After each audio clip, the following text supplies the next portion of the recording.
Seachtaine cuid go scéalta na seachtaine Tuairisc. Seachtain ina Russia ina rúla búla sa $, faoi cheart cainte.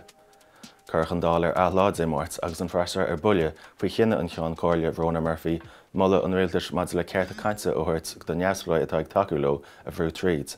Tá obair na dála ó rá ag an scéal ó bunich an rialtas agus rún mín bhuaíne sa ceann cóirle iarthanis ag an bhreisar ach tá Murphy ag dúiltú éirí as a ról. Bhí siúmar na dála níos ciúna ichiid a cédaoin nar bhí bille údras na Gaeltachta le pléig na teachtaí.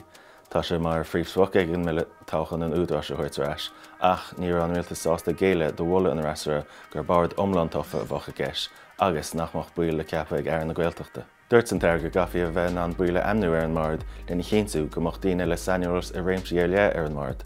Níor ghlach sé ach an aird le molla a dagach nachmach cead ag cóirliú condé a bheith ina mhuil den mhord. Bhíal simúlainn an seachtain seo ó gáilta áirteiste faoi bheon daltaí Gaeltachta ar chuirclum na Gaeilge san ar bhanscoil. Dúirt imar ní chunacha dalta in scoilchum seo chiaran ar an gearúa, gníontar go leor cainte ar na gasar ágan an córas gan on chumas Gaeilge acu ach nach dúirtar an áras chéine ar an gcuid go bhreastaínse ar chainteoirí dúchas. Leabhar imar linn faoin scéal agus bhí dhearc an duine óg san Gaeltacht san agran is téanaí dar bodchriaile Tuairisc go bhéal. Bhí conspóid a déanaí nuair nach raibh aon leabhar Gaeilge amní ar listed a chud an Irish Times den céad leabhar éireannach is fearr a fáilteach ó hús na mílíse. Chur maitú cuminteine ceis ar rion scríbhneoir cuid leabhar Gaeilge a ránú nachmach as áit ar liste dá lehéid. Tá na scéalta sin agus go leor eile ar Tuairisc.